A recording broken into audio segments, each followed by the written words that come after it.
Okay, शुरू करें अब नेक्स्ट वीडियो लेक्चर। बैंकिंग का सेकंड पार्ट है। पहले वीडियो पार्ट में हमने कुछ बेसिक टर्म्स कवर करी हैं कि लिक्विडिटी क्या होती है, CRR, SLR, repo rate, reverse repo rate. आप ये बेसिक टर्म्स हैं, आपको बार बार न्यूज़पेपर में नजर आएंगी, आपको इनके बारे में जानना जरूरी है।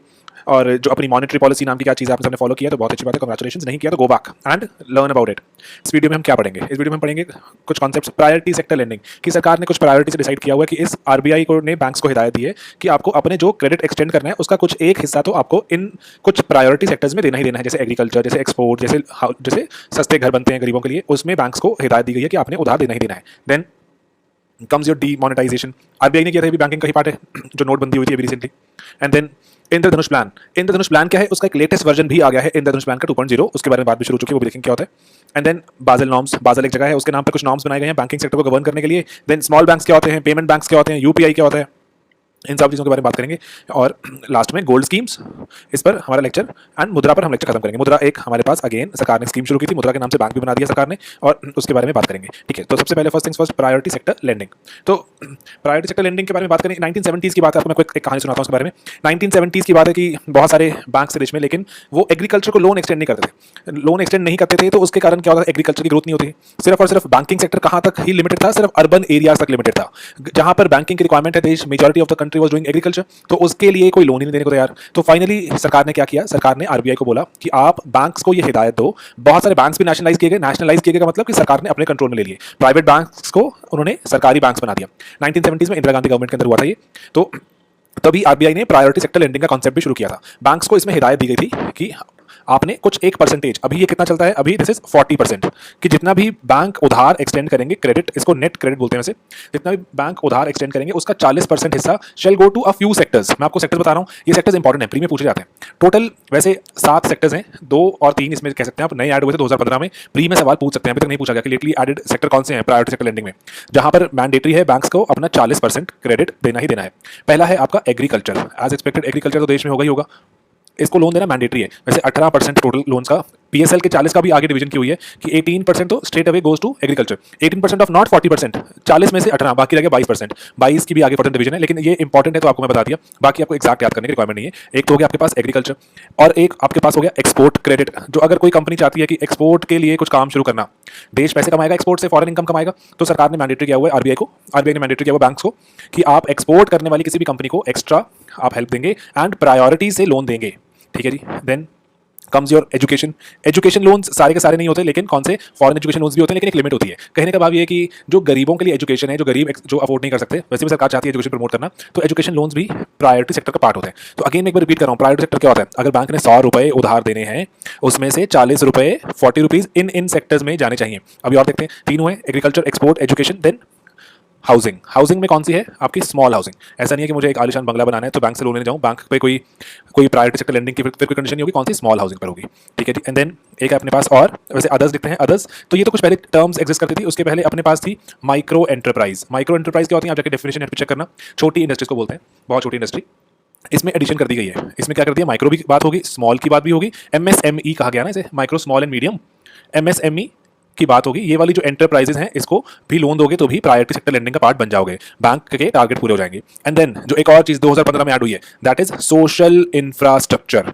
सोशल इंफ्रा भी रिसेंटली ऐड हुआ है, small and medium recently add हुए हैं। सोशल इंफ्रास्ट्रक्चर का मतलब क्या हुआ, किसी ने स्कूल बनाना है, किसी ने हॉस्पिटल बनाना है, ऐसी चीजें जो समाज के लिए बहुत अच्छी हैं, तो वो बनाना है, तो अगर वो लोन लेना चाहता है तो बैंक उसको लोन देगा प्रायोरिटी सेक्टर के, क्योंकि बैंक के टारगेट पूरे होते हैं।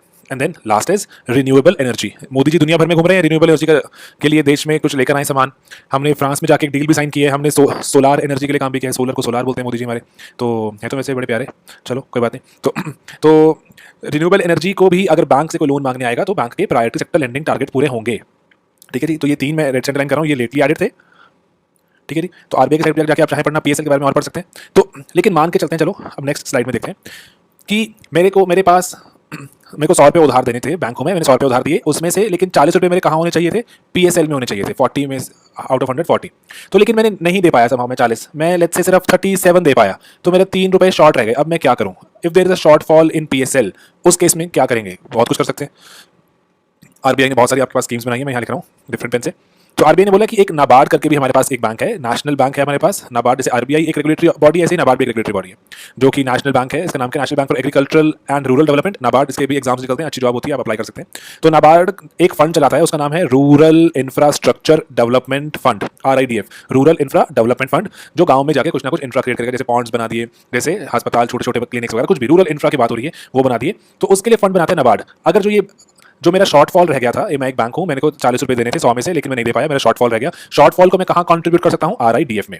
ये प्री में सवाल पूछा जा चुका है। एंड क्या सिर्फ RIDF में? नो, नाबार्ड ने कोई भी और फंड बनाया हो, अदर फंड्स बाय नाबार्ड, वहां भी अलाउड है। ठीक है जी। ऐसे ही हमारे पास स्मॉल हाउसिंग के लिए एक नेशनल हाउसिंग बैंक करके चीज है, NHB, स्मॉल हाउसिंग को फाइनेंस करती है ये चीज, नेशनल हाउसिंग बैंक। उसका कोई फंड हो तो उसमें भी जाकर दे सकते हो आप, NHB। तो ये नॉलेज ना बुक्स में गिवन नहीं है, थोड़ा सा रिसर्च करोगे नेट पे मिल जाएगी। NHB के किसी भी आप उस पर फंड में डाल सकते हो। ठीक है जी। स्मॉल इंडस्ट्रीज की डेवलपमेंट के लिए भी बैंक है हमारे पास, SIDBI, small industries development bank of India. SIDBI का कोई फंड चल रहा हो, SIDBI के फंड में भी दे सकते हो आप। ठीक है जी। और कोई चीज, एक और भी चीज हमारे पास, मुद्रा, जो हमारे पास जो छोटी छोटी जो ऑर्गेनाइजेशंस हैं, जो यूनिट्स हैं, मुद्रा is micro units development and refinance agency. Refinance एक इंपॉर्टेंट वर्ड है, जाके मुद्रा बाद में दोबारा पढ़ेंगे, देखेंगे तभी। रीफाइनेंस एक इंपॉर्टेंट वर्ड है। रीफाइनेंस का मतलब क्या होता है ये अभी जानना जरूरी है, जाने के। चलो, मुद्रा ने कोई अगर माइक्रो यूनिट्स, जो छोटे छोटे यूनिट्स के लिए भी हमने एक एजेंसी बना दी मुद्रा, जो इसको मैनेज करने के लिए अगर फंड बनाएगी, उस फंड में आप ऐड कर दोगे तब भी आपका ये शॉर्टफॉल पूरा हो जाएगा। ठीक है जी। एंड एक जो सबसे इंपॉर्टेंट चीज मैं चाहता हूं आपको बताना, वो है हमारे पास, मैं लिख रहा हूं रेड पेन से, priority sector lending certificates, PSLC। ये सर्टिफिकेट्स की स्पेलिंग भूल के बधाई। ठीक है जी। तो PSL सर्टिफिकेट्स नाम की एक चीज रिसेंटली इंट्रोड्यूस की गई है, PSLC। अब ये क्या चीज है, ये देखो बहुत ही अच्छा आइडिया आरबीआई का, कि मान लो ये है एक बैंक A, ये है बैंक B, दोनों ने अपने 100 रुपए में से 40 रुपए कंट्रीब्यूट करने थे, और कहाँ पर, प्राइवेट सेक्टर लेंडिंग में।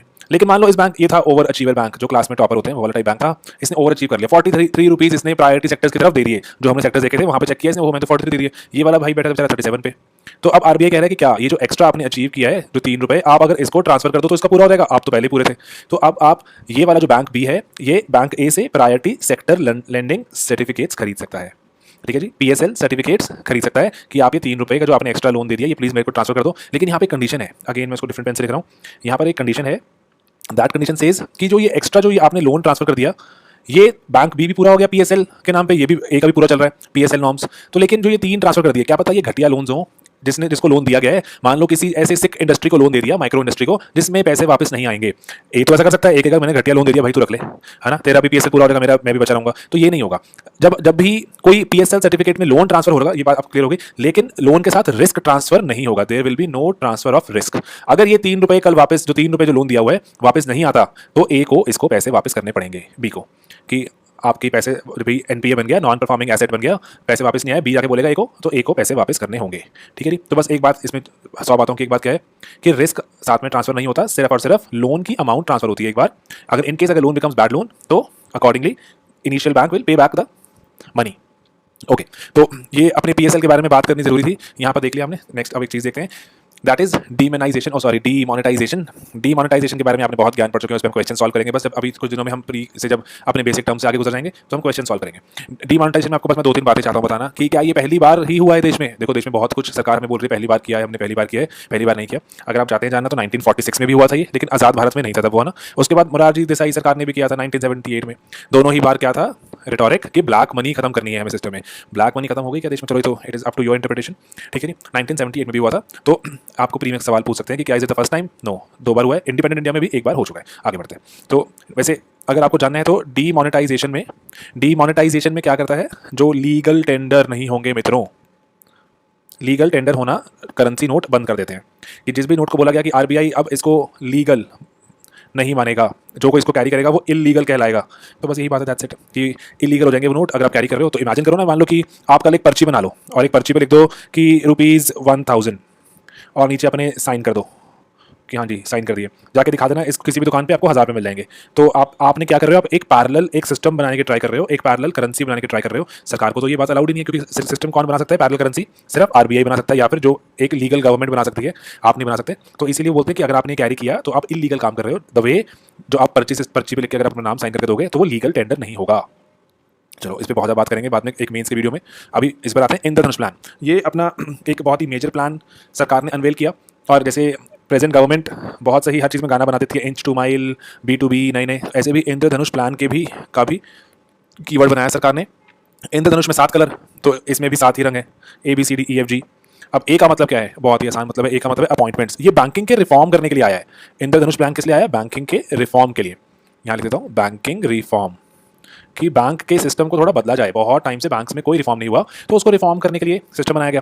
पहला कहते हैं अपॉइंटमेंट्स को ही बदलना पड़ेगा, कि अपॉइंटमेंट्स को बदलने के लिए क्या करें। अभी एक पोस्ट होती है बैंक में, एक पोस्ट कहलाती है CEO की पोस्ट, और एक होती है मैनेजिंग डायरेक्टर की। अभी एक ही इंसान इसको होल्ड करता है बहुत सारे बैंक्स में।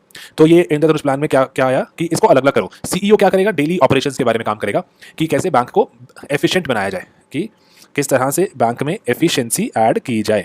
तो एमडी क्या करेगा? एमडी देखेगा कि शेयर होल्डर्स का इंटरेस्ट क्या सही देखा जा रहा है। जो शेयर होल्डर है बैंक में, जो शेयर होल्ड करते हैं, क्या वो बेस्ट उसके इंटरेस्ट में काम हो रहा है, कि कहीं बैंक ऐसे काम तो नहीं कर रहा कि शेयर होल्डर्स की वेल्थ या फिर जो वैल्यू है वो डिटीरियोरेट हो रही हो। तो बस CEO और MD को वो कह रहे हैं सेपरेट कर दो आप, ठीक है। तो एक पहला पॉइंट आपने देखा। और ये वैसे अगर आपको जानना हो ये कौन सी कमेटी ने कहा था, ये कहा था PJ Nayak committee, poor joke Nayak committee. No, it was brilliant guy. और ये अपने ये हेड भी कर चुके हैं बहुत सारे बैंक्स को, और अदर एक्सिस बैंक के भी शायद ये हेड थे। तो brilliant guy. Government generally appoints very brilliant people to very important committees, and he was one of them. तो इनके काफ़ी सारी जो PJ नायक कमेटी है, आपको पूछा जा सकता है ये बहुत सारे एग्जाम्स में, जैसे CAPF वगैरह में, APFC वगैरह में। PJ नायक कमेटी किसके लिए आई थी? आपको बताना चाहिए बैंकिंग रिफॉर्म्स के लिए आई थी, एंड पर्टिकुलरली इसमें इसने अपॉइंटमेंट्स की बात की थी, ठीक है। मूविंग एड, बी से, B stands for bank boards bureau. Bank boards bureau. अभी बैंक बोर्ड ब्यूरो क्या चीज़ है? वो कह रहे हैं कि गवर्नमेंट की एक अपॉइंटमेंट कमेटी है, एक सरकारी अपॉइंटमेंट कमेटी होती है जो डिसाइड करते हैं कि बैंक में कौन बनेगा नया हेड, और अपने अपने बंदों को बैठा देते हैं वो। तो अपॉइंटमेंट कमेटी को हटाएगी और एक BBB बनेगा, वो डिसाइड करेगा कि कौन होगा बैंक का हेड, और कैसे बैंक बहुत सारे, नॉट ओनली अपॉइंटमेंट, बहुत सारी चीज़ों पे बैंक की हेल्प करेगी। और जैसे और बैंक की क्या मदद कर सकती है, ये बैंक को बताएगी कि कैसे बैंक के जो लोन्स खराब हो जाते हैं, जो बैड एसेट्स बन जाते हैं, बैड एसेट्स के साथ क्या किया जाए। और अच्छा जी, ये बैंक को बताइए कैसे आप और पैसे कमा सकते हो, फंड्स कहाँ से ला सकते हो, जो बैंक को अपने लोगों को उधार देने के लिए पैसे चाहिए होते हैं, कि कैसे कैपिटल रेज कर सकते हो, कैसे फंड्स रेज कर सकते हो। और इसके जैसे जो भी अलावा एक आपको इंपॉर्टेंट बात यहाँ जाननी जरूरी है, जो कि है कि BBB इवेंचुअली किस में कन्वर्ट हो जाएगी? Banking holding company. ये प्लीज साथ में नोट करते रहो, क्योंकि ना ये बहुत ही, देखो मैंने बहुत टाइम से मेहनत की है, बहुत सारे नोट्स इकट्ठे किए हैं, उसका ये एक समरी दे रहा हूँ आपको मैं। आप नेट पे जाके बहुत सारे धक्के खाओगे, तो उस धक्कों को मैं कम करने की ट्राई कर रहा हूँ, बस दैट्स इट। साथ साथ नोट करते चलो। ये कह रहा है कि BBB क्या बनाएंगे? अल्टीमेटली हम BHC बना देंगे, बैंकिंग होल्डिंग कंपनी बना देंगे इसको। तो अभी बैंकिंग होल्डिंग कंपनी नाम की क्या चीज़ आ गई? तो देखो, बैंक होल्डिंग या बैंक होल्डिंग कंपनी, तो बैंक होल्डिंग कंपनी का मतलब है कि जितने भी जो सरकारी जो इन्वेस्टमेंट है इन वेरियस बैंक्स, जैसे SBI में सरकार 51% अपना जो शेयर होल्ड करती है, ऐसे ही कुछ पंजाब नेशनल बैंक में होगा, ऐसे कुछ और A bank, B bank, C bank, जो बहुत सारे बैंक्स में सरकार की शेयर होल्डिंग है बहुत सारी। ये सारा का सारा शेयर होल्डिंग जो सरकार का उठाकर एक BHC को ट्रांसफर कर दिया जाएगा।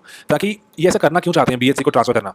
क्योंकि गवर्नमेंट बिना बात के इंटरवीन करती है। गवर्नमेंट इंटरवीन करती है जब, क्योंकि बैंक की ओनर्स है, बैंक्स की ओनर है गवर्नमेंट, तो इंटरवीन करने से वो अपनी पॉपुलिस्ट पॉलिसीज फेवर कर देती है कि आप यहाँ लोन माफी कर दो, चलो आप यहाँ भी ये कर दो, वो कर दो। अब वो कह रहे हैं कि सरकार की डायरेक्ट इंटरवेंशन नहीं होगी, बैंकिंग होल्डिंग कंपनी को सारी सरकारी शेयर दे दिए जाएंगे। अब BHC ही इन्वेस्ट करेगी, या फिर आप देखोगे SBI में 51% स्टेक किसका है? BHC का होगा। उसके बाद PNB में लेट्स से 60% स्टेक किसका है? BHC का, not government of India but BHC। तो BHC डायरेक्टली इंटरवीन, जो सरकार डायरेक्टली इंटरवीन नहीं कर पाएगी। तो असम्पशन क्या है यहाँ पर? BHC के होने से पॉपुलिज्म बैंक्स में कम होगा और बैंक्स की एफिशिएंसी बढ़ेगी, ठीक है जी। पॉजिटिव नेगेटिव है। तो RBI इसके थोड़ा सा खिलाफ है, RBI is not strictly in favour of it. इसका एक बेसिक रीजन क्या है? वगैरह बेसिक रीजन यही है कि आपने बैंक A भी डाल दिया, बैंक B डाल दिया, C डाल दिया। A और B तो बहुत अच्छे बैंक से, C घटिया बैंक है। सारे के सारों के शेयर आपने BHC को दे दिए।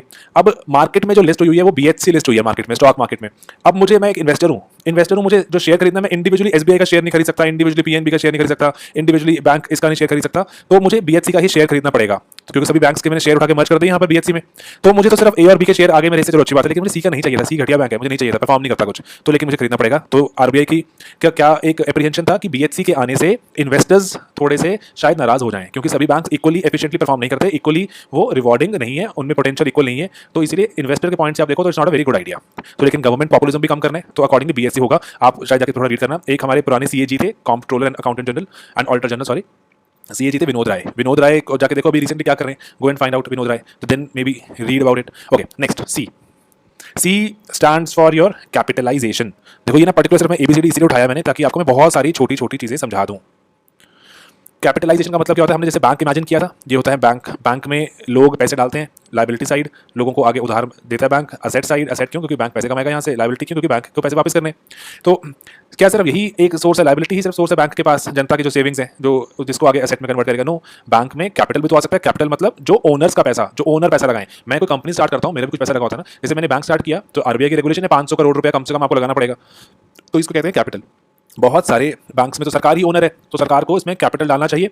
तो वही बोला जा रहा है कि गवर्नमेंट को भी पैसा डालना चाहिए, कैपिटलाइजेशन करनी चाहिए। और लेटेस्ट जो डेटा क्या आ रहा है, लेटेस्ट डेटा सेज कि 70,000 करोड़ रुपीस गवर्नमेंट डालेगी, ताकि बैंक ढंग से कैपिटलाइज्ड रहें, ताकि बैंक ढंग से उनमें एडिक्वेट पैसा अवेलेबल हो, एडिक्वेट मनी अवेलेबल हो। और क्योंकि मान लो कल अगर बुरा वक्त आ गया, एसेट सारे खराब हो गए, कोई एसेट काम नहीं कर रहा, जैसे आप देख रहे हो अभी नॉन परफॉर्मिंग एसेट्स बनते जा रहे हैं, एसेट्स परफॉर्म नहीं कर रहे, तो उस केस में बैंक का तो दिवाला निकल गया, जो पैसे आगे दिए थे वापस ही नहीं आए, तो जनता पैसे मांगने वापस आ गया, अब क्या करें? तो भाई अब काम आएगा कैपिटल, जो ओनर्स ने पैसा लगाया हुआ था वो काम आएगा। तो इसलिए सरकार ने एस्टिमेट लगाया 70,000 करोड़ रुपीस की रिक्वायरमेंट है, आप ऐड करोगे। रिक्वायरमेंट आरबीआई के हिसाब से देखें तो बहुत ज्यादा की है, कुछ कुछ 1.5 लाख करोड़ के आसपास की है, लेकिन सरकार कह रही है अभी तो हम 70,000 करोड़ डाल सकते हैं, वो हम डालेंगे ग्रेजुअली। ठीक है जी। तो capital is owners money, liability is जो और लगाया हुआ है, तो कैपिटलाइजेशन करनी है। एक और मैं आपको यहाँ पे चीज़ इंट्रोड्यूस करना चाहता हूँ यहीं पर ही, क्योंकि इंपॉर्टेंट है आगे के चैप्टर्स के लिए, वो है अपनी बाज़ल नॉर्म्स, BASEL। बाज़ल नॉर्म्स क्या होते हैं, ये आप ऐसे इमेजिन करो। चलो बाज़ल नॉर्म अभी आगे देखेंगे आगे, क्योंकि कैपिटलाइजेशन जब पढ़ेंगे और डिटेल में सब देख लेंगे, अभी मैं थोड़ा थोड़ा छोड़ रहा हूँ क्योंकि यहाँ जगह भी हमारे पास थोड़ी कम रहेगी। Then comes D is for D stressing.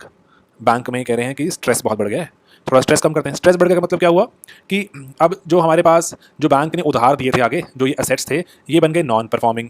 पैसे दिए 100 रुपये कि 110 वापस आएंगे, 100 भी वापस नहीं आए, ये भी चले गए, नॉन परफॉर्मिंग एसेट बन गए। तो अब ये नॉन परफॉर्मिंग एसेट के साथ क्या किया जाए? मेजरली जो बैंक्स ने उधार दिया जो वापस नहीं आया, वो कहाँ की बात हो रही है? Infrastructure sector. Infrastructure sector India का बहुत ही बीच में टाइम आया था, बुरे हाल हो गए थे। तो इंफ्रास्ट्रक्चर सेक्टर को के साथ कैसे क्या बर्ताव किया जाए, छोड़ दिया जाए, मार दिया जाए? तो वही बात हो रही है कि कैसे बैंक्स के एनपीए को, जो स्ट्रेस लेके आते हैं बैंक में, इसको कैसे डी स्ट्रेस किया जाए। तो उसकी बात हो रही है। इंफ्रास्ट्रक्चर के बहुत सारे प्रोजेक्ट्स हैं जिनको नई नई तरह से, हमारा पूरा एक चैप्टर, पूरा एक हम दिन लगाएंगे इंफ्रास्ट्रक्चर पे। वेरी वेरी इंपॉर्टेंट, आपके मेंस के लिए बहुत ही इंपॉर्टेंट टॉपिक्स हैं कुछ, तो शेड्यूल में जाके आप जाके देख सकते हैं शेड्यूल में कि क्या इंफ्रा में क्या क्या कवर करना है हमने। सबसे इंपॉर्टेंट चैप्टर्स में से एक चैप्टर है हमारे पास इंफ्रास्ट्रक्चर। तो कैसे इंफ्रास्ट्रक्चर हमारा रुक गया देश का, कैसे इंफ्रास्ट्रक्चर को हम रिवाइव करना चाहते हैं, आरबीआई ने क्या किया, गवर्नमेंट ने क्या किया, कंपनीज ने क्या किया, सब हम देखेंगे जाके इंफ्रास्ट्रक्चर में। तो बस ओवरऑल आइडिया क्या है इंद्रधनुष प्लान में कि डी स्ट्रेस करना है हमें अपने पूरे बैंकिंग सेक्टर को, ताकि एनपीएस ना बने। Next comes your E is for जबरदस्ती एम्पावरमेंट। एम्पावरमेंट बहुत बढ़िया। एम्पावरमेंट किसको? बैंक्स को एम्पावर करना है हमने, बैंक्स की एम्पावरमेंट करनी है, ताकि जिस भी इंसान को चाहें अकॉर्डिंगली अपने रूल्स के हिसाब से बंदों को भर्ती कर पाएं। ऐसा ना हो कि कोई डिक्टेट कर रहा हो। थोड़ी सी मैन पावर को लेके ऑटोनॉमी प्रोवाइड की जाए कि जिसको जब जैसे रिक्वायर्ड है अकॉर्डिंगली हायर कर लिया जाए। मैन पावर हायरिंग के लिए ऑटोनॉमी देने की बात हो रही है। मुझे नहीं पता कि वैसे आप साथ साथ नोट करते हैं कि सिर्फ और सिर्फ वीडियोस देखते हैं आप, तो आई वुड हाईली रिकमेंड के साथ में नोट करते रहो, क्योंकि बहुत सारे ये नोट्स जो अपने जो कापी किताब कुछ भी खोल के रखो यार साथ में, मतलब नोट करते रहो, तो it will make a lot of sense. और क्योंकि बार बार पढ़ना, जाके नेट पे पढ़ोगे इसको साथ में, क्योंकि class F stands for framework. अब देखो पूरा करना था, इंद्रधनुष बना दिया किसी ने, तो फ्रेमवर्क ऑफ अकाउंटेबिलिटी, कि कैसे अकाउंटेबिलिटी का मतलब क्या होता है? किसी को किसी के काम के लिए रिस्पॉन्सिबल ठहराना। ठीक है जी। कैसे हम अकाउंटेबल ठहराएं बैंक्स को कि अच्छा परफॉर्म करेंगे तो इनको रिवॉर्ड मिलना चाहिए, बुरा करें तो इनको पनिशमेंट भी होनी चाहिए। तो ऐसे कुछ इन्होंने क्या बनाया है इसके लिए, फ्रेमवर्क ऑफ अकाउंटेबिलिटी के लिए केपीआईज बनाए। केपीआईज बहुत ही कॉमन टर्म होती है हमारी इंडस्ट्रीज में। केपीआई इज की परफॉर्मेंस इंडिकेटर्स। कुछ इंडिकेटर डिसाइड किया कि आपको इतना प्रॉफिट अचीव करना है, आपको इतनी एफिशिएंसी अचीव करनी है, इतना ये इतना वो। अगर आपने अचीव कर लिया तो हम आपको अच्छा रिस्पॉन्सिबल ठहराएंगे, अचीव नहीं किया तो यू विल बी पनिश्ड। अच्छा परफॉर्म करोगे तो you will be given more capital, capital और मिलेगा। नहीं अच्छा परफॉर्म करोगे कैपिटल नहीं मिलेगा, जो जूझना है जूझते रहना। ठीक है जी। तो अकाउंटेबल ठहराने का भी प्रोसेस शुरू किया गया हमारे देश में। अकाउंटेबिलिटी बहुत बुरी तरह से मिसिंग है कि अभी मैं आपको यहाँ पर इको सर्वे का बहुत ही अच्छा एक आपको वर्ड सुना रहा हूँ। इको सर्वे एक बहुत ही एक इफेक्टिव एक फ्रेज यूज करता है कि जैसे हमारे देश में वो कह रहे हैं अभी तक गरीबी क्यों चल रही है, अभी तक कह रहे हमारे देश में भुखमरी क्यों है। वो बोलते हैं कि इसका ना बहुत सारा रीजन पॉलिटिकल भी है, कि पॉलिटिकल रीजन कैसे कि हमारे जो पॉलिटिशियंस थे वो अच्छा परफॉर्म नहीं कर पाए। अच्छा परफॉर्म नहीं कर पाते तो हमें वेट करनी पड़ती थी 5 साल कि आफ्टर 5 ईयर्स हम इनको बाहर निकाल के फेंक पाएंगे। 5 साल हमें उनके साथ रहना पड़ता था। तो वो क्या कह रहा था कि 5 साल तक हम कुछ नहीं कर सकते थे, हम उनको अकाउंटेबल नहीं ठहरा सकते थे। 5 साल बाद अकाउंटेबिलिटी का मौका मिलता है वोट करने के लिए, तो वो बड़ा अच्छा वर्ड यूज करता है उसके लिए। वो बोलते हैं कि इट वाज व्हाट 5 साल वाला इज एपिसोडिक अकाउंटेबिलिटी, कि एपिसोड्स में टुकड़ों में एकदम से कुछ सालों बाद दौरा पड़ता है हमें कि चलो आज इस सरकार को हम अकाउंटेबल ठहराएं, फिर भूल जाते हैं 5 साल। हम भूल जाते हैं क्या हमारे पास टूल्स ही अवेलेबल नहीं है, हमारी डेमोक्रेसी के पास ऐसे टूल्स ही अवेलेबल नहीं थे कि जहां पर हम उनको अकाउंटेबल ठहराएं। तो अकाउंटेबिलिटी हमारी क्या बन गई, सर्वे बोलता है एपिसोडिक बन गई। बहुत ही अच्छा वर्ड है डेमोक्रेसी का, जब आप कभी लिखो क्रिटिसिज्म उसमें लिख सकते हो कि Indian democracy suffers from episodic accountability. Okay moving ahead, last अपने पास जी आ गया। This is what, this is governance reforms. देखो अब डी के आगे सब घटिया पॉइंट्स ही आ रहे हैं, लेकिन हमें लिखने तो नहीं है पेपर में। गवर्नेंस रिफॉर्म्स, गवर्नेंस रिफॉर्म्स का मतलब क्या हुआ कि हम ऐसे मैकेनिज्म्स बनाएंगे जिससे हमारे बैंक्स बहुत ढंग से गवर्न रहें, बहुत अच्छे गवर्न हो, बहुत बढ़िया। तो इसके लिए सरकार ने एक चाय समोसा पार्टी भी करी, इसका नाम रखा गया ज्ञान संगम।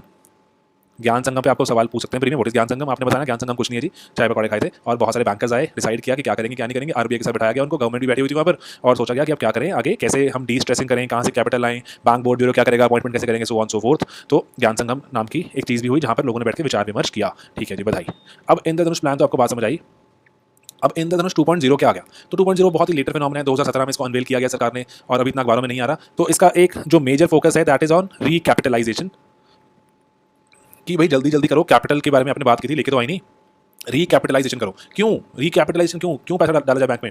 वो कह रहा है कि एक बाजल नॉर्म्स नाम की कोई चीज़ की डेडलाइन नज़दीक आ रही है, बाजल नॉर्म्स हमें पूरे करने हैं, उसकी डेडलाइन नज़दीक आ रही है, जल्दी से पैसा डालो। अब बाजल नॉर्म्स क्या होते हैं, मैं आपको बाजल नॉर्म्स के बारे में थोड़ा सा समझा देता हूँ। बाजल हमें एक टर्म बताता है, बाजल पहले है क्या चीज़, व्हाट इज बाजल? बाजल एक जगह का नाम है स्विट्जरलैंड में। स्विट्जरलैंड में एक छोटा सा कस्बा है, उसका नाम बाजल है। वहाँ पर एक ऑर्गेनाइजेशन, उसका नाम है BIS।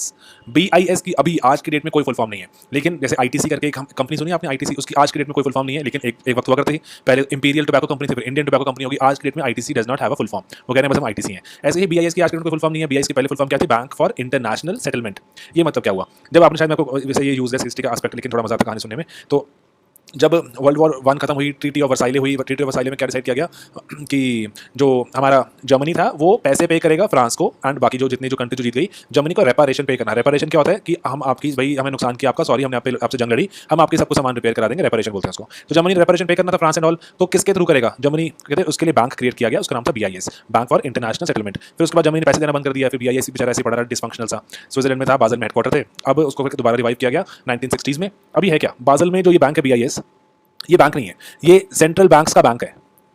सेंट्रल बैंक्स का बैंक मतलब जैसे मान लो इंडिया से RBI चला गया, USA से फेडरल रिजर्व आ गया, इंग्लैंड से बैंक ऑफ इंग्लैंड आ गया, मान लो जापान वाला बैंक ऑफ जापान आ गया, चाइना, पाकिस्तान, जो भी मेंबर होंगे इसके, ये सभी के मेंबर्स यहाँ पहुंचे, जो जितने भी कंट्री के सेंट्रल बैंक से, इन सबके मेंबर यहाँ पहुंचे, बैठे। 60 कंट्री के आसपास अभी मेंबर है BIS की। ये क्या बन गया BIS? सेंट्रल बैंक्स का सेंट्रल बैंक बन गया। ठीक है जी। सेंट्रल बैंक करता है क्या? पॉलिसी बनाता है। ये कह रहा है कि अब सिंस देखो दुनिया सारी एक दूसरे से जुड़ी हुई है, दुनिया एक दूसरे से जुड़ी हुई है, इसका मतलब क्या हुआ?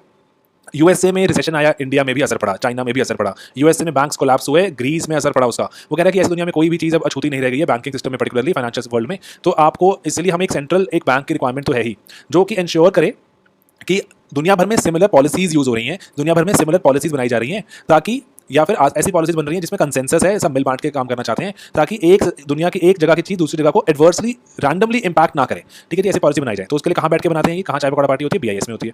ठीक है जी। तो अब BIS ने बोला कि ये वेरियस नॉर्म्स निकालता है, बाजल 1 आए थे कुछ, फिर बाजल 2 आए, अब जिसकी बारी है वो है बाजल 3। ये थर्ड सेट ऑफ नॉर्म्स आ गए हैं। 2009 में एक क्राइसिस हुआ था, 2008-2009 में फाइनेंशियल क्राइसिस बोलते हैं उसको, दुनिया में आया, USA में शुरू हुआ, उससे बहुत दुनिया में फाइनेंशियल वर्ल्ड खराब हुआ। तो उसके बाद उन्होंने बाजल 3 अनाउंस किया था। अब हमें कुछ नया करना चाहिए और हमें कुछ ऐसा सिस्टम बनाना चाहिए कि हम एडिक्वेट कैपिटल तो हमेशा लेकर चलें, कि ऐसा ना हो कि कल ओहो बहुत ही बुरे हाल हो गए, सारी स्टॉक मार्केट में यहाँ वहाँ ऐसा वैसा रिसेशन आ गया, तो बैंक को भी अब हमें बंद करना पड़ेगा, बेचना पड़ेगा। भाई बैंक बंद होते हैं तो बहुत नुकसान होता है। कंपनीज रिलाई कर रही थी बैंक्स पर कि बैंक उन्हें लोन देते रहेंगे एंड कंपनीज काम करती रहेंगी। कंपनी पे बहुत सारे घर बन रहे थे, ठीक है, बैंक्स पे के लोन पर घर बन रहे थे, बैंक बंद हो गए, घर कैसे बनेंगे? सारा सिस्टम कोलैप्स हो जाता है। तो इसलिए फिर ये इंश्योर करना कि बैंक्स कोलैप्स ना हो, तो बाजल 3 नॉर्म्स का जन्म हुआ। ठीक है, इसमें एक इंपॉर्टेंट टर्म क्या है? Capital adequacy. ये कैपिटल एडिक्वेसी में आपको मैं 2 टर्म जानने जरूरी हैं। एक है टियर 1 कैपिटल। टियर 1 ये बिल्कुल कोर कैपिटल है, कोर कैपिटल, कि अगर मुसीबत की घड़ी में अगर बैंक के सारे एसेट बिक जाएं तो हमारे पास तब भी इतना कैपिटल तो अवेलेबल होगा कि हम काम चला सकें। तो बाजल नॉर्म क्या बोलते हैं कि आपको इतना तो कुछ एक परसेंटेज, जो परसेंटेज हमारे अभी इतने इंपॉर्टेंट नहीं है, कुछ एक परसेंटेज रखा है उन्होंने, 14, 15, 20% जो भी रखा, 18%, तो वो इतना परसेंट तो आपको अपने टोटल लायबिलिटीज का हमेशा ही संभाल कर रखना है। टियर 1 कैपिटल कहा गया, इसको कोर कैपिटल भी कहा गया, कि इतना कैपिटल तो आपको संभाल के रखना है हमेशा। Then there is tier 2 capital. Tier 2 होता है कि ठीक है, in case of winding up, अगर बैंक बंद हो भी रहे तो बहुत ज़्यादा नुकसान ना हो, मिनिमाइज ना हो, और जो लॉसेज वगैरह हो रहे हैं और उनको एब्जॉर्ब करने की शक्ति हो बैंक में, ताकि डिपॉजिटर्स वगैरह के पैसे वापस हो जाए। टियर 2 ये वाइंडिंग अप के वक्त काम आएगा, कि अगर वाइंडिंग अप हो रही है तो काम आएगा। ये काम आएगा कि अगर शॉक्स आ रहे हैं, शॉक्स को एब्जॉर्ब करने के लिए। तो टियर 1 तो बिल्कुल कोर है।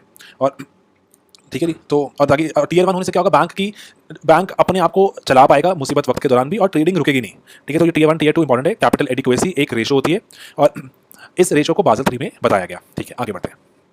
इंक्लूजन, फाइनेंशियल इंक्लूजन का मतलब क्या होता है? कि सबका साथ सबका विकास वाली बात ही है, कि सभी लोगों को फाइनेंशियल प्रोडक्ट्स मिलते हैं। एंड व्हेन आई से फाइनेंशियल प्रोडक्ट्स सभी को मिलने चाहिए। देखो भाई, आप इमेजिन करो कि गांव में नहीं पहुंचते, अभी शहर के लोग, जो हमारा आइडिया है STP क्लासेस का, ये आइडिया भी तो थोड़ा सा इंक्लूसिव आइडिया चाहते हैं बनाना इसको, कि जो शहरों में तो कोचिंग्स इतनी ऑसम मिल रही हैं, बुक्स, नोट्स, सब कुछ इतना अवेलेबल है, गाँव में कौन पहुंच रहा है, और वो लोग गाँव में कैसे आएंगे आगे? एक हमारे सोशियोलॉजी के थिंकर हैं पियर बोर्दू बोलते हैं कि, वैसे आपको रैंडमली कोट कर रहा हूँ, वो बोलते हैं कि there is a culture of excellence. वो कह रहे हैं कि अमीरों के तो घर में ही कल्चर किसका है? एक्सीलेंस का। कहते हैं उनके बच्चों के पास best of the best resources हैं, और ऊपर से घर में कल्चर भी किसका? एक्सेल करने का। पेरेंट्स पूछ रहे हैं आज कितना किया, क्या किया, कुछ नोट्स तो नहीं चाहिए, अच्छा इसमें कुछ समझ नहीं आ रहा तो आपको यहाँ से पढ़ा दें, यहाँ से करते हैं। तो कल्चर इनका ऐसे बना हुआ है। इमेजिन करो कि एक बहुत पुअर किसी इंसान की बात हो रही है, लेट्स से रिक्शा पुलर और समथिंग, तो उनके बच्चे घर में स्कूल में पढ़ के भी वापस आएंगे घर में, कोई पूछने वाला नहीं होगा कि आपने कोई ये कॉन्सेप्ट समझ आया फिजिक्स का, ये कुछ समझ आया लेट्स से सोशियोलॉजी का, कोई पूछने वाला नहीं होगा। और घर में उन्होंने कभी एक्सेल करते किसी को देखा भी नहीं है, तो उनको पता ही नहीं होगा कि कैसे कम्पीट करें। आप इमेजिन करो, आप सब लोग तैयारी कर रहे हो, शायद वेल ऑफ फैमिली से भी हो गए, तो आप सबके पास इतने सारे रिसोर्सेज हैं, उसके बावजूद आप ट्रिपल ए लगा देना कभी भी इंक्लूजन के बारे में बात करनी हो, किसी भी चीज़ का आपके पास ट्रिपल ए होना चाहिए। ट्रिपल ए इज, वैसे हमने डिसाइड किया था कि हम मेंस वाले वीडियोस में ही आपको कीवर्ड्स देंगे, लेकिन चलो एक आधा याद आता रहेगा, मैं आपको कीवर्ड्स बताता रहूँगा, जुगाड़ बोलते हैं इसको हम, और आपको बहुत हेल्प करता है ये आंसर राइटिंग करने में, स्ट्रक्चर अच्छे बन जाते हैं आपके इससे, ठीक है जी। तो अच्छा, पहला ए इज अवेलेबिलिटी, कि कोई भी चीज़ की जो बात हो रही है क्या वो आपके पास अवेलेबल है। Then comes your accessibility. आपको एग्जांपल लेके बताता हूँ, आपको बहुत सही क्लियर हो जाएगा ये।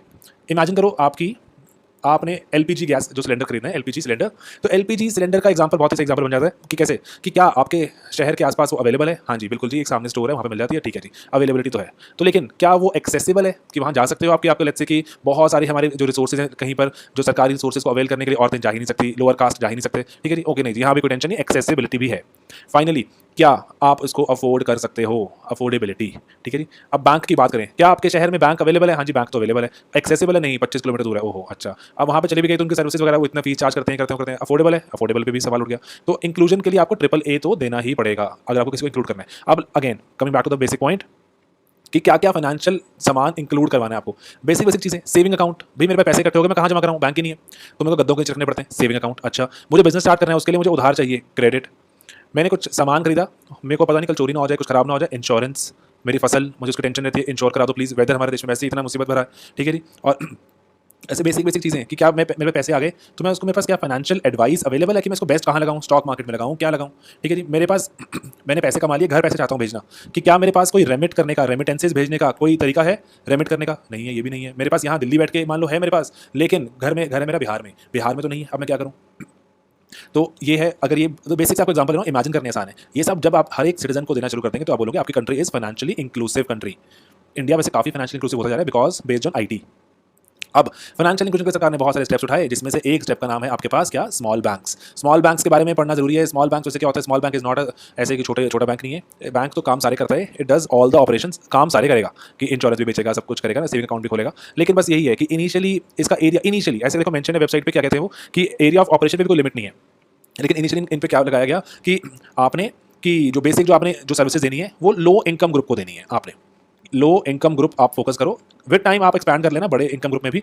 इनिशियली तो आपको लो इनकम ग्रुप को ही देनी है, स्मॉल बिजनेसमैन को देनी है, फार्मर्स को देनी है, अनऑर्गेनाइज सेक्टर को देनी है, ठीक है जी। तो लेकिन बाकी सीआरआर एसएलआर ये वो सारी की सारी रिक्वायरमेंट्स इन पे वैलिड हैं, कोई किसी तरह की एग्जाम्पशन नहीं है सीआरआर एसएलआर से कि स्मॉल बैंक है हमें प्लीज मत बोलो ये, नहीं सब करना है इनको। बस एक वही है कि स्मॉल बैंक का कि थोड़ा इनिशियली एरिया ऑफ ऑपरेशन में थोड़ा छोटा होगा। मान लो कि बैंक है आपका सिर्फ और सिर्फ अहमदाबाद बेस्ड बैंक है, सिर्फ अहमदाबाद में ऑपरेट करता है, बाकी सब जगह नहीं है, ठीक है जी। या फिर सिर्फ और सिर्फ आपका bank only Calcutta based bank है, ठीक है। तो small area of operation small है and low income group cater करता है, लेकिन ऐसे कोई उस पर वो नहीं है कि बंदिश नहीं है कि सिर्फ यही करना है, with time you can expand. Okay moving on. Small जो के बाद अपने पास नेक्स्ट है पेमेंट बैंक। पेमेंट बैंक बहुत ज़्यादा फेमस हुआ था।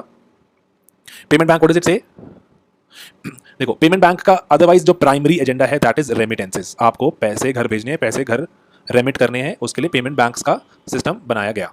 तो अब इसका मतलब क्या हुआ, रेमिटेंसेस का मतलब कि अब और देखो पेमेंट बैंक को कैसे आप समझ सकते हो कि ये आपने जो अभी रिसेंटली सुना होगा जैसे एयरटेल मनी करके जो नई वोडा मनी पता नहीं क्या क्या, और इवन की जो सबसे इंपॉर्टेंट एग्जांपल पेटीएम, ये सभी क्या है आपके पेमेंट बैंक्स हैं, this all are payment banks.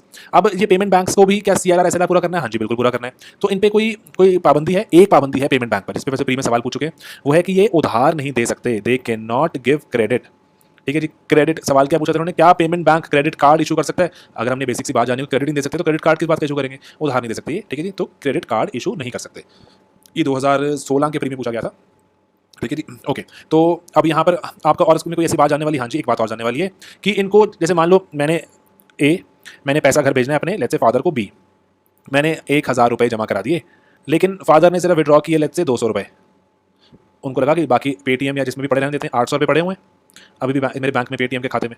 तो अब इन पे मैंडेटरी है कि इनको जो भी इनके पास पड़ी होंगी सेविंग्स, इसको 75%, ठीक है जी, जितनी भी इनके पास सेविंग्स पड़ी होंगी इनको 75% सरकारी सिक्योरिटीज़ में ही लगाना है, ठीक है जी। जो भी सेविंग पड़ी है उसको 75% गवर्नमेंट सिक्योरिटीज़ में ही इन्वेस्ट करना है। छोटी छोटी बातें आप प्लीज़ साथ साथ नोट करते रहो, प्री में काम आती हैं, मेंस में इतना काम नहीं आएंगे, प्री में आएंगे, ठीक है। गवर्नमेंट सिक्योरिटीज़ या फिर सरकारी बिल्स, जो भी सरकारी चीज़ों में इन्वेस्ट करना है, ये पेटीएम या फिर पेमेंट बैंक्स वालों पर पाबंदी है। देन यूपीआई बहुत ही सिंपल सिस्टम है। यूपीआई क्या है कि आपने एक इमीडिएट पेमेंट ट्रांसफर एक सर्विसेज बनाई हुई है, जो कि आपने एक ऐप बना दी, एक ऐप से दूसरे, जैसे एक बैंक से दूसरे बैंक में ट्रांसफर करना है थ्रू एन ऐप, इंटरनेट का यूज़ करके यूपीआई का सिस्टम यूज़ हो रहा है वो तो। और मतलब बहुत ही एक इसमें आपका एक mobile banking personal identification number आ जाता है, जो कि आपको यूनिक है आपके लिए। वो आप एक बैंक से दूसरे बैंक ट्रांसफर करो, कभी आप जाके मोबाइल पर चेक करना यूपीआई, उसके बारे में आप एक बार उसको यूज़ कर लोगे, अपना अकाउंट नंबर देना पड़ता है, आपका मोबाइल नंबर देना पड़ता है, और दैट्स इट, आपका एक यूनिक आईडी आ जाता है। उस यूनिक आईडी को आप डालते रहो, आपका बैंक अकाउंट से जुड़ जाएगा वो, तो जिसमें जहाँ ट्रांसफर करना है करते रहो, ठीक है जी। तो बड़ा ही सिंप्लीफाइड सिस्टम करती है, क्योंकि हमें अब क्या बनानी है, अपनी सोसाइटी कैशलेस। कैशलेस होना तो मुश्किल है, लेकिन हाँ लेस कैश तो हो ही सकती है, कैशलेस नहीं हो पाएगी, लेस कैश हो जाएगी, ठीक है ओके। अब काम की बात आई gold scheme. Gold scheme quickly cover कर रहे हैं। गोल्ड स्कीम में क्या करने की ट्राई है, गोल्ड स्कीम में आपने इंडिया में वैसे ही लोगों को बुखार हो जाता है, वो सोना सोना सोना मुझे चाहिए सोना, तो सरकार को लगा कि इतना सोना देश हमारा कंज्यूम करता है, देश में सोना तो कहीं निकलता नहीं है, सब सोना बाहर से मंगवाना पड़ता है। बाहर से सोना मंगवाएंगे तो हमें बाहर जिस भी कंट्री से मंगवाएंगे उसको डॉलर्स में पेमेंट पे करनी पड़ेगी भाई, लेकिन डॉलर्स हम सोना मंगवाने में क्यों पे करें, सोने से कौन सा हमारी गाड़ियाँ चलेंगी या हमारे कुछ फर्टिलाइजर बनेंगे। सोना सिर्फ और सिर्फ फालतू का सामान है, अपनी तिजोरी में पड़ा हुआ है और कुछ हमारे देश को फायदा नहीं दे रहा, उल्टा क्या कर रहा है, हमारा इंपॉर्टेंट फॉरेन एक्सचेंज खा रहा है। फॉरेन एक्सचेंज जिससे हमने ऑयल खरीदना था, फॉरेन एक्सचेंज जिससे हमने फर्टिलाइजर का सामान खरीदना था, फॉरेन एक्सचेंज जिससे हमने कुछ और एनर्जी टेक्नोलॉजी, कुछ न्यूक्लियर फ्यूल खरीदने थे, वो गोल्ड खा गया। तो है ना, अब क्या करें, सरकार कहती है कि अच्छा जी आपको गोल्ड चाहिए क्यों, सबसे पहली बात तो जनता से पूछा गया, जनता कहती है इन्फ्लेशन, भाई इतनी महंगाई है आपकी 10-10%, बैंक में पैसा डालता हूँ 100 रुपये, उसके मुझे सेविंग अकाउंट में हद से हद मेरी एफडी में 8% मिलता है, 100 की चीज़ 106 या 108 बन पाती है, बैंक में मैंने पैसे डाले 100 रुपये, वो बन पाए 106, जो लेकिन जो चीज़ थी मार्केट में 100 रुपये की, महंगाई चल रही है 10%, वो 110 की हो गई। तो भाई मेरे आज तो मैं उसको खरीद सकता, अगर मैंने बैंक में डाल दिया गलती होगी मुझसे, अब 110 की होगी, मैं खरीद नहीं सकता। तो इसलिए लोग कहते हैं हम तो गोल्ड में इन्वेस्ट करेंगे, जितनी इन्फ्लेशन बढ़ती है साथ साथ सोना महंगा होता रहता है, हमारे पास कुछ सेविंग है, हम तो बैंक में नहीं डालेंगे, हम we will put it in gold, तो हमें गोल्ड चाहिए। अदरवाइज भी हमारे कल्चर की बहुत एफिनिटी है, हर मैरिज सेरेमनी कुछ वगैरह में हर जगह गोल्ड बहुत ही होता है यूज़, दिवाली पर लोगों को कुछ फिर से पागलपंती छाती है, जाके लोग सोना खरीदना शुरू करते हैं। जैसे भी cultural affinity apart, inflation is one of the major reasons people invest in gold. तो सरकार को लगा कि आपको भाई एक काम करो, आपको सोना खरीदना है ना, सोना आपको अप्रिसिएशन मिलती है, जो भी मिलता है जैसे मिलता है, तो एक काम करते हैं, हम आपको कुछ सरकारी स्कीमें देते हैं, सरकारी स्कीमों में आप इन्वेस्ट करो, सोने जैसा आपको रिटर्न मिलेगा। जैसे सबसे पहली स्कीम सरकार ने जो चलाई, चलो वो है गोल्ड बॉन्ड स्कीम। देखो बॉन्ड जब भी वर्ड यूज होगा, बॉन्ड का मतलब क्या होता है, बॉन्ड इज लॉन्ग टर्म या फिर बॉन्ड इज उधार, डेट को बोलते हैं, बॉन्ड इज डेट, उधारी है। तो आप कह रहे हैं कि चलो एक काम करो, गोल्ड बॉन्ड स्कीम चला देते हैं, कि मैं इसको हटा दूँ, हाँ जी हाँ, गोल्ड बॉन्ड स्कीम में क्या चाह रहे हैं करना, कि सरकार कह रही है कि अच्छा जी आपको मान लो 1 लाख रुपए का सोना खरीदना था, तो आप 1 लाख रुपए का गोल्ड मत खरीदो, हमसे गोल्ड बॉन्ड खरीद लो, ठीक है जी। कल ये मान लो ये सोना 1 लाख की बजाय मान लो आपने जितना भी बना, मुझे नहीं पता कितना ग्राम बना, मान लो 20 ग्राम सोना बना, ठीक है जी। तो 20 ग्राम सोना बना, इसकी कीमत आज थी 1 लाख, लेकिन कल देखा जाके आपने मार्केट में सोने की कीमत हो चुकी है 1,20,000, ठीक है जी। तो कह कोई बात नहीं, आपको अब फिजिकल गोल्ड नहीं मिलेगा, है ना, फिजिकल गोल्ड कहते हैं, वैसे भी आप घर में रखते हो तिजोरियों में, आपको टेंशन रहती है, तो फिजिकल गोल्ड नहीं मिलेगा, आपको पेपर गोल्ड मिल रहा है। दिस इज पेपर, आपके कागज पर लिखा हुआ है कि इस इंसान के नाम 20 ग्राम सोना किया जा रहा है, सरकार इसको अपने स्टैंप लगा के दे रही है, ठीक है जी। 20 ग्राम सोना इतने का और इतना लेना, इतना इतने का और इतना लेना, बस आपको फिजिकल गोल्ड नहीं मिल रहा, आपको पेपर गोल्ड मिल रहा है। Why keep gold in your safes and be worried about it, तो कहते हैं आप इसको चुपचाप रखो एंड अप्रिसिएशन भी मिलती रहेगी। प्लस सरकार बोलती है इफ इट, अगर आपको ना थोड़ा सा और लुक्रेटिव बनाना, कि मान लो कि आपको अगर नहीं, मुझे घर में सोना चाहिए, एक बिस्किट होना चाहिए सोने का, एक सिक्का होना चाहिए सोने का, कहते हैं आपको थोड़ा और लुक्रेटिव बनाते हैं, आपको जो ये अप्रिसिएशन मिल रही थी तो मिलेगी, प्लस हम आपको कुछ थोड़ा सा इंटरेस्ट भी पे करेंगे। 1 लाख रुपए पर सरकार 3% के आसपास, पता नहीं जितना परसेंट भी था, 1% के आसपास जो भी सरकार आपको एक्स्ट्रा भी पे करेगी, तो डबल बेनिफिट हो गया, एक तो अप्रिसिएशन मार्केट में और एक इंटरेस्ट भी मिल गया मार्केट में। तो पहली थी गोल्ड बॉन्ड स्कीम। दूसरी second scheme comes to be gold monetization scheme.